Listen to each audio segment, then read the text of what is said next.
Hello, sa pangalan po ng dakilang Panginoong Jesucristo, isang magandang umaga po sa bawat isa sa atin. Nandito upang ganapin ang kalooban ng Diyos.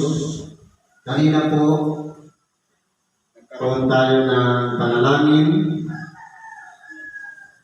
para ipahatid natin sa Diyos ang lahat ng mga kahilingan. Di ba kapag nananalangin tayo yung nagsasalita, piling isip, piling bibig, tayo yung nagpapahatid sa Diyos.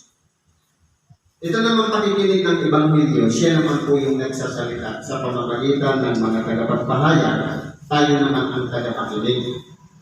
Para pakinggan ang panalangin natin, pakinggan din natin siya.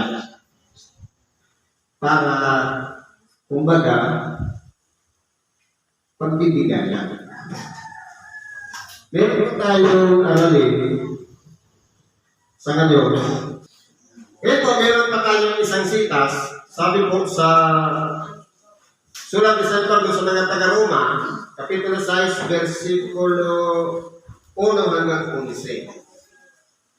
Ano nga natin sasabihin? Magpapatuloy ba tayo sa pagkakasala upang ang biyaya ay makatalagana?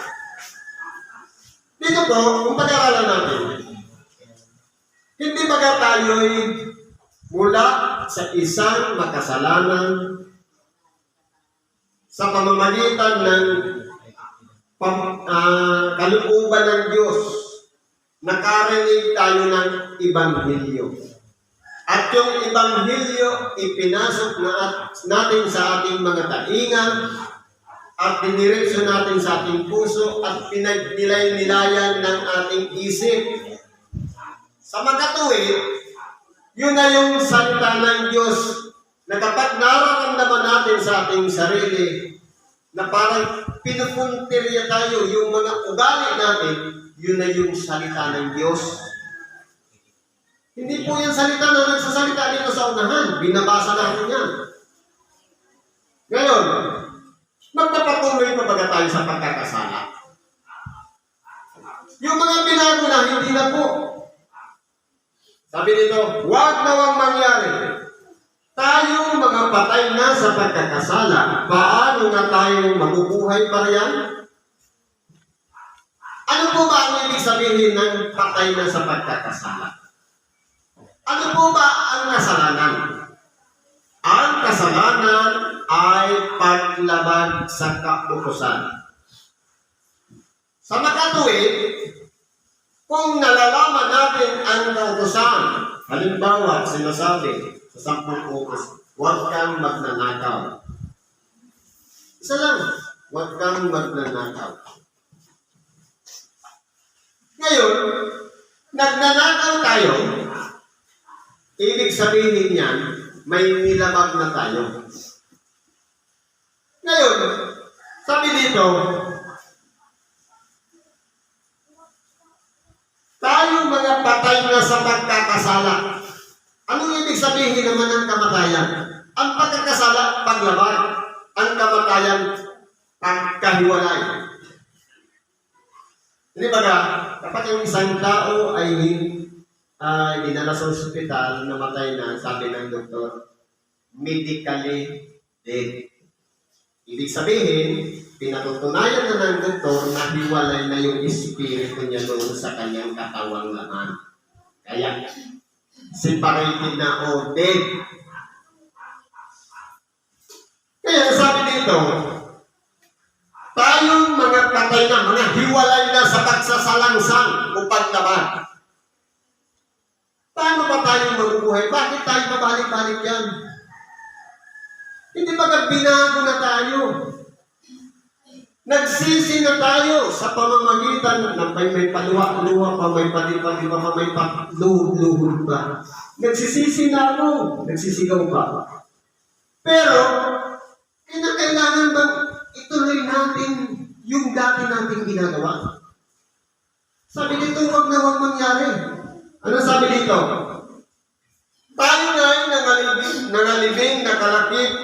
pamamagitan ng bautismo sa kamatayan. Ngayon po, pag-aralan natin, ano po ba yung pinakaminsahe ng kamatayan ng ating dakilang Panginoon?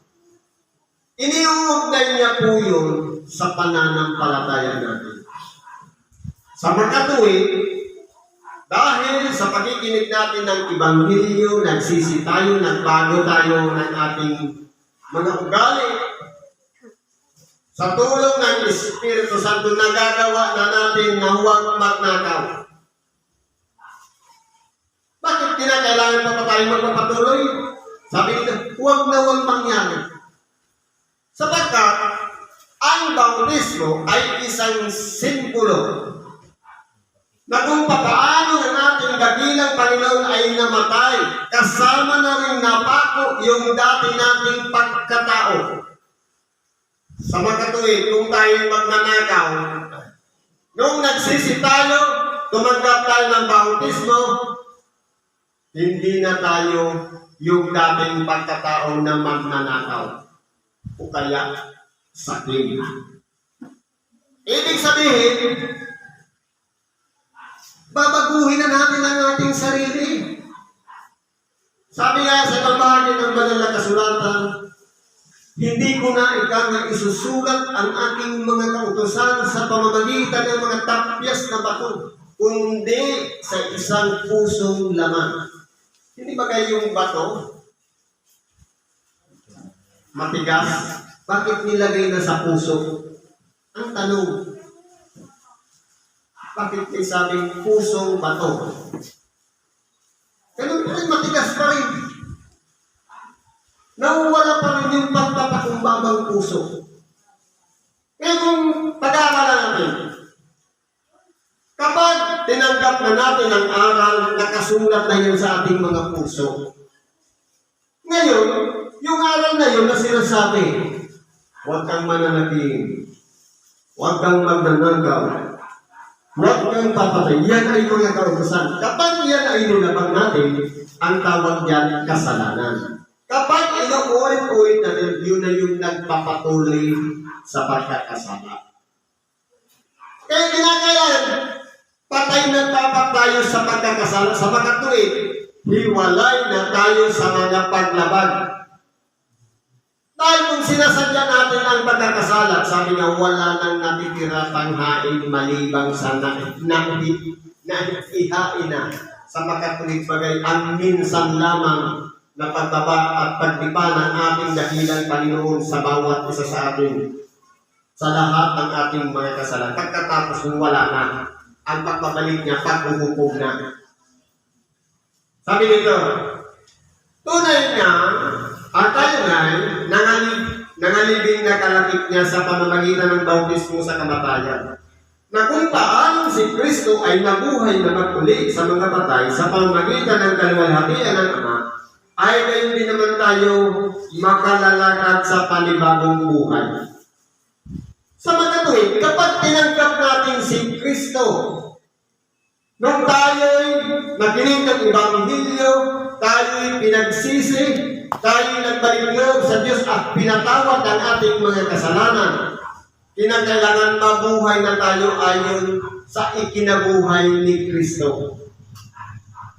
Bilang bagong nilalang. Sa makatuwid, hindi na natin nilalakaran yung dati nating mga ginagawa. Sapagkat kung tayo'y nga ay naging kalakip niya dahil sa kawangisan ng kanyang kamatayan, ay magkakagayon din naman tayo dahil sa kawangisan ng kanyang pagkabuhay na maguli. Dapat po iuwangis natin na kung papaano naisama na natin sa pagkamatay sa krus ang lahat ng ating datihang pagkatao na tayo'y isang makasalanan, dapat sa pagkabuhay na maguli ng ating dakilang Panginoon, isa na tayong bagong nilalang. Ngayon, kung halimbawa, nagsisi tayo,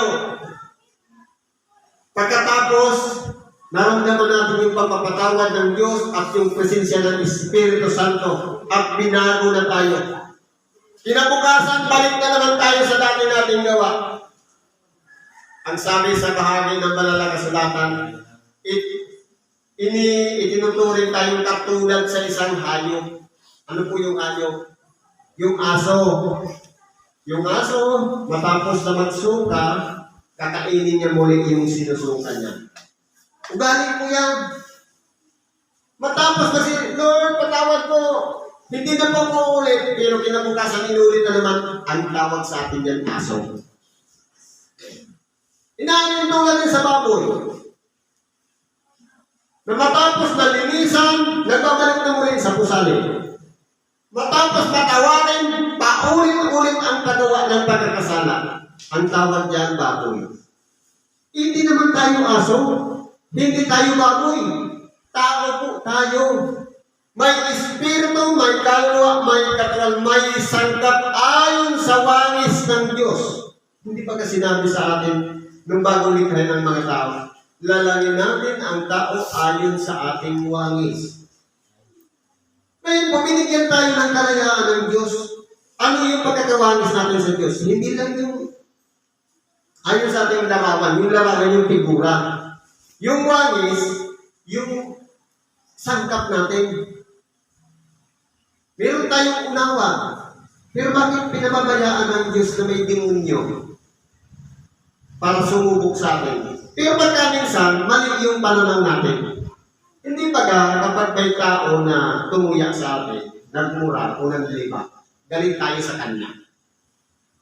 Kung malawak ang ating pag-iisip, hindi dapat ina-apply natin yung galit sa kanya.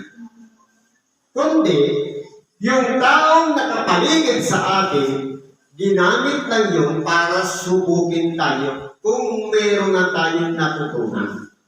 Ang problema, galit na galit tayo sa ating kapwa. Ang mangyayari niyan, kung tayo suma sa Diyos, sayang yung mga pagpapagod natin, ganun pa rin yung ugali natin, may galit pa rin tayo sa kapwa.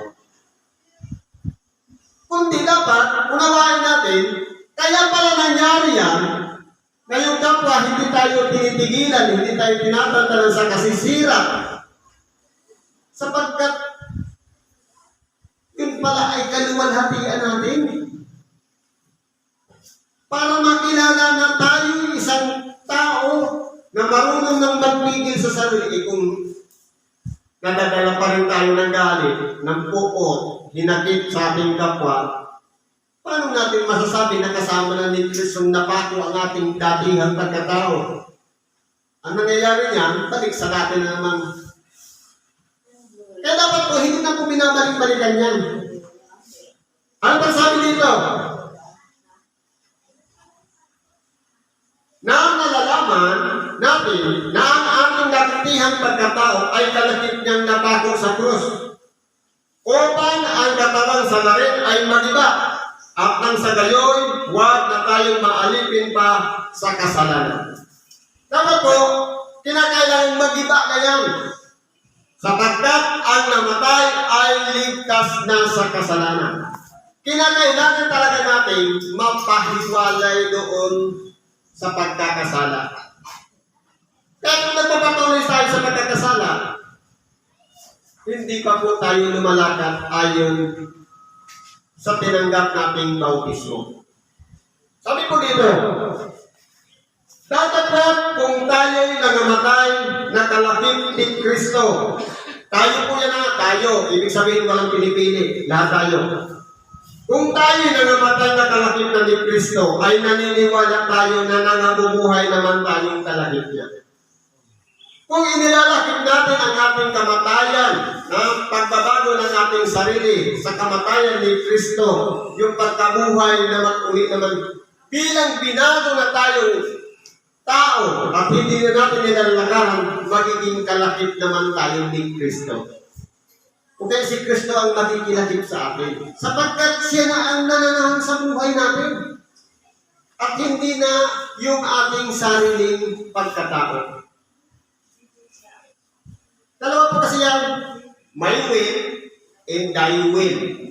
Ang my will, halimbawa, araw ng pagsamba. Ang araw ng pagsamba, gawang mabuti o masama? Gawang mabuti.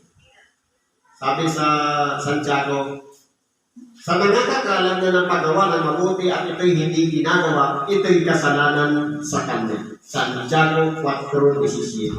Hindi ka nagsimba. Hindi ba gamit Espiritu Santo na tayo attack? Ngayon, hindi mo dinala ang iyong katawan para magsimba. Hindi ka nakapakinig ng Ebanghelyo.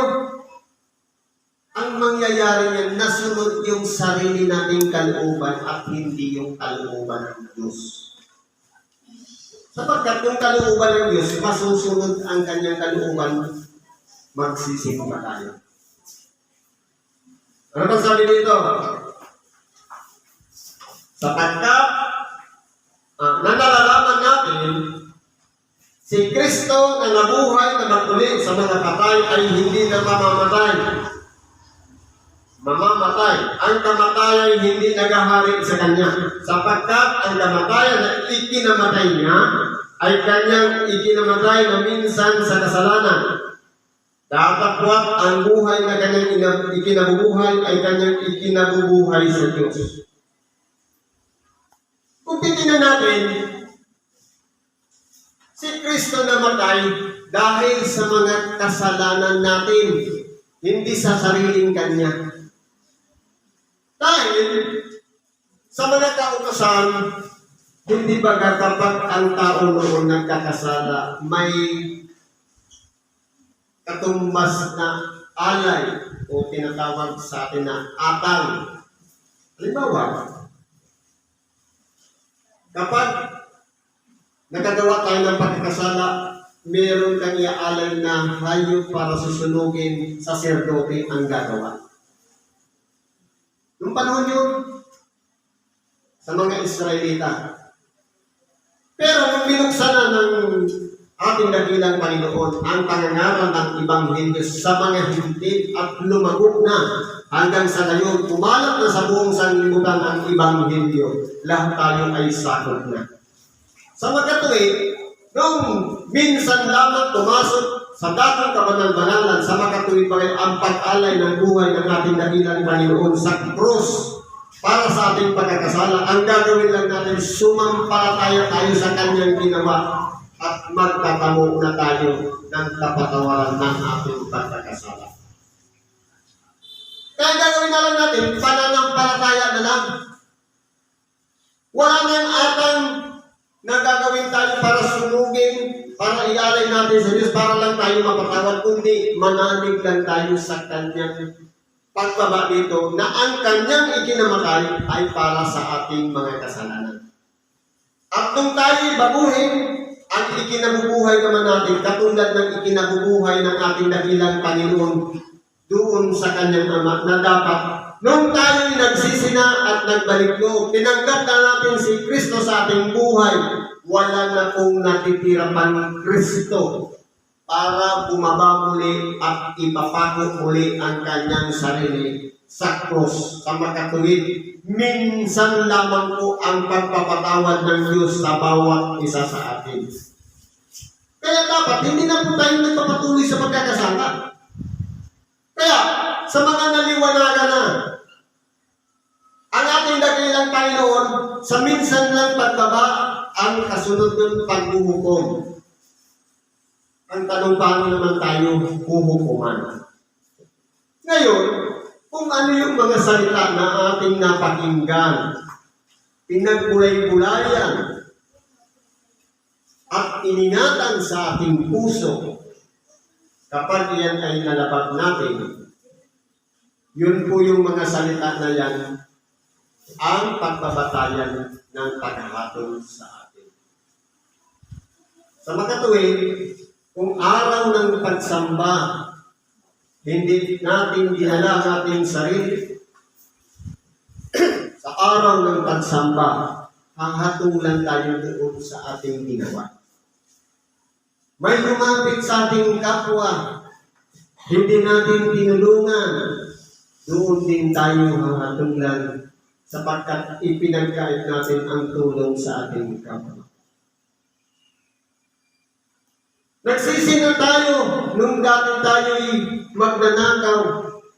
Ngayon nagsisi na tayo at binago na tayo, hindi na tayo nagnanakaw, subalit nagkamali pa rin tayo at nakapagnakaw, doon din tayo hahatulan. Depende sa tinanggap nating aral sa dakilang Panginoon. Kaya pagkaminsan, kung titingnan natin, ang mga nakikinig ng Ebanghelyo, minsan nagagalit dun sa nagpapahayag. Hindi po. Ibig sabihin, salita ng Diyos yun. Sapagkat sabi sa Santiago 4:12, sapagkat ang salita ng Diyos ay buhay, banal, at mabisa kaysa alikmang tapat na may dalawang gawin.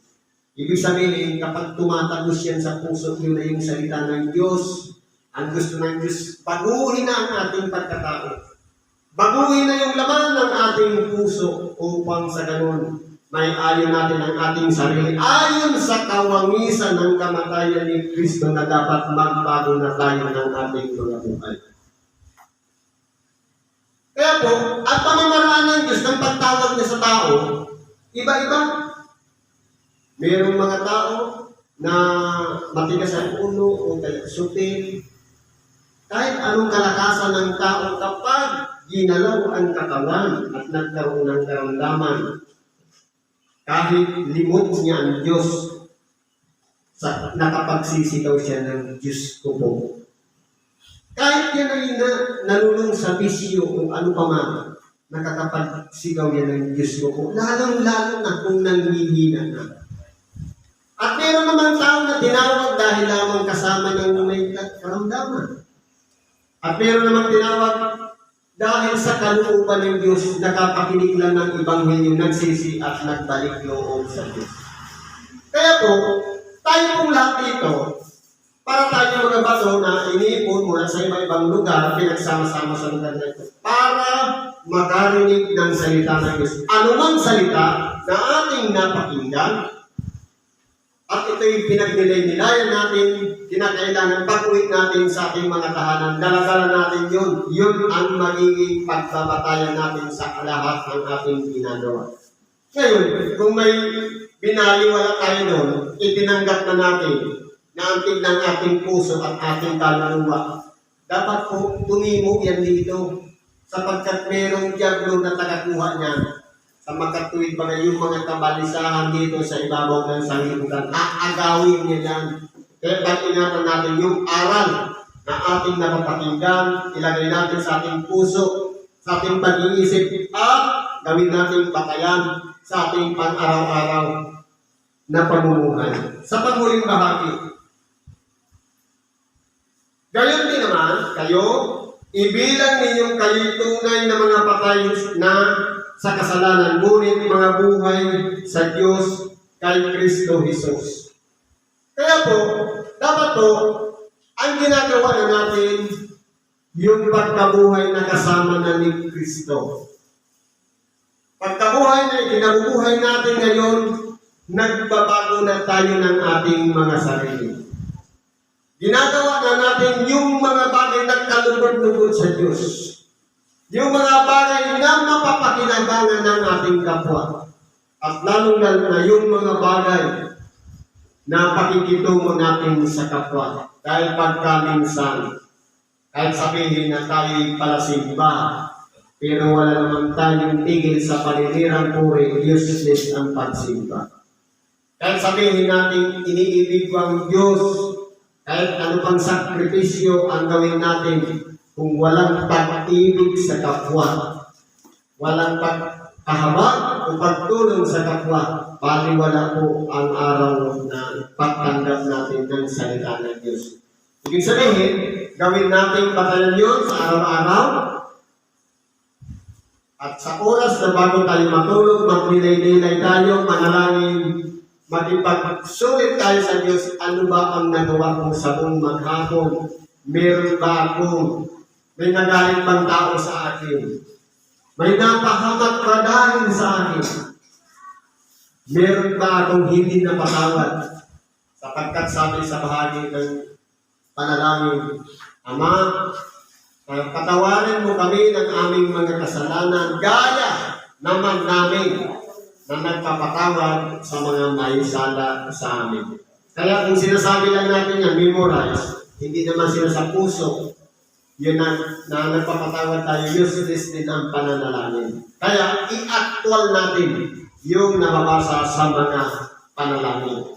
Kaya kung tayo po, patay na sa kasalanan, binuhay na tayo kasama ni Kristo sa pamamagitan ng kanyang pagkabuhay na maguli, dapat bago na tayong nilalang. Hindi na tayo yung dati, nagdamandaraya, dating madamon, na tayo'y makasalanan, kundi isa na tayong ganap sa pagkatuwing bagay.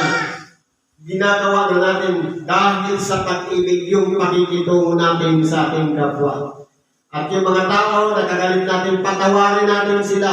Ipanalangin natin sila na magbukas ang kanilang mga kasipan. Sapagkat yung mga taong tumutuya at gumagawa sa atin ng mga bagay na masama, sila ang may problema at hindi tayo. Huwag tayo paladala sa kanila. Kung tayo minura, ipanalangin natin siya na maglinaw ang kanyang isip nang sa ganun, huwag na siyang magmura. Sapagkat kung minura tayo, minura din natin, siya lang dapat ang naging masama. Gumanti tayo, idalawa na yung masama. Kaya, sa pagkabuhay dito sa ibabaw ng sanglibutan, kung tayo binago na, sabi dito sa Galatia 2, basahin natin. 2:19-20. Ang sabi po yung ganito.